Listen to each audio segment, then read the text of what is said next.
For today's ganap, isi-separate ko ang isa sa mga babies ng aking parakeets.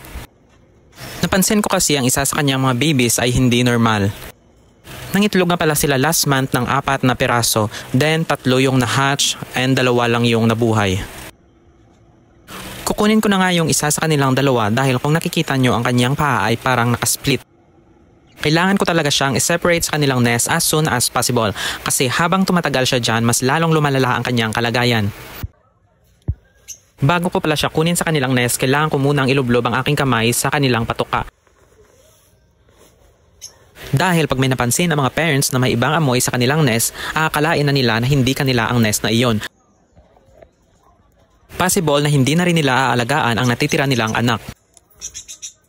Para mas makasigurado, mabuting gawin nyo muna ito bago nyo galawin ang kanilang nest. Ang edad niya pala ng ating kukunin ay 4 weeks old at ang kasunod sa kanya ay 3 weeks old.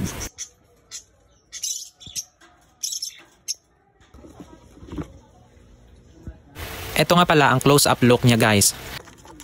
Magre-research na lang ako siguro baka may mga methods pa na pwede pang maibalik sa normal ang kanyang mga paa.